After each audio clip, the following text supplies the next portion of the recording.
I'm at the waterfront in Fethiye, and I've just been walking for about a kilometre along the waterfront, which has been beautiful, and I've just been passing all these tourist boats, cheek and jowl next to each other. So in the summer, I take it this is a real tourist hotspot. As I was catching the bus today, as we were travelling along, there was a cold, dark tea time of the soul when I looked out the window and looked at the ground that we were going to be covering. Now, the Kraken, she really likes Fethiye and she's really encouraged me to come here, and I can see why, but she's really been not keen to do the walk, and I think I can see why as well. Because the ground is very broken, there's lots of big mountains, and I really think this is going to be like type 2 fun. And I can see why lots of people start this and don't finish it. And I am probably the least prepared person to do this that you've seen. I only made the decision to do it like 2 days ago, bought some camping gear yesterday, and really have no idea what I've set out to do. So it's going to be very interesting, and you're probably going to see a broken Charles very quickly. The fat man may have bitten off more than he can chew, which is rare. Okay, tonight's accommodation is in Fethiye, and it's at the Neffa City Hotel. And this was 19 euros a night, including breakfast. And it's really nice. It's back from the water a little bit. And I chose it because I thought it might help me start the trail, but right around us is these cliffs, so I don't think the trail goes up there. Just to show you what a princess the Kraken is, that's the water there. And this is the hotel the Kraken stayed in when she came. It's called the Yacht Classic. And it's like a 5-star hotel right on the water with its own yacht club. And this is the sort of the level that she's accustomed to. Fethiye Old Town. It's very beautiful, but it's also done up quite a lot. And I suppose half the shops are shut. And I think that's a common theme through Fethiye in the winter months.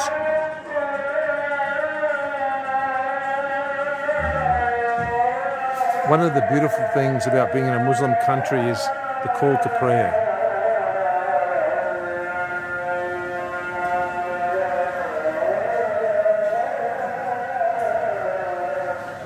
Wafting out seductively, 5 times a day. And in winter, they don't do it too early in the morning, which is great. No 3 o'clock. Back from my short stroll around Fethiye. One of the things that's immediately obvious is that it must be a very prosperous town. It's got a whole lot of energy and it's very well put together. And I would hate to be here in summer or spring or autumn because there's so many boats. So it just must be pumping in those times. Okay, today, a quick rub up.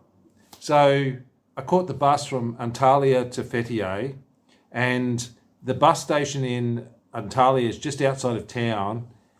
It's at the end of the tram line. So I walked there, so it was about 7 kilometres. This is my training. So 7 kilometres on the flat, I walked there. Then I was scared, because the whole way we came here was through the mountains, and most of them had snow on the top. It's very rugged and broken ground. I could really feel a leaden weight forming inside of me, thinking about the walk I'm about to do and how ill prepared I am. So I've done 2 days of walking training and my feet are killing me. Like they really are, like they hurt a lot.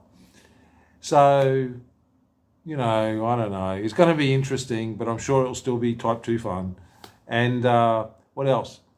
So there's a choice tomorrow, day 3, whether to catch a taxi to the start of the trail or walk from here, which is a viable option. So I'm probably going to walk from here, just so I can say I've done the whole thing. Or even though the official start of the trail is about 10 kilometres away. So it'll be interesting. PJ says there's a little bit of up, a lot of down, and then an amazing amount of up, which she did in a taxi and she was scared in a taxi. So anyway, I'm going to bed with trepidation for tomorrow. But anyway, come along for the fun. Even if he only does 14.4 kilometres tomorrow, he'll be doing over 805 metres of total ascent, probably more because he's leaving from the hotel.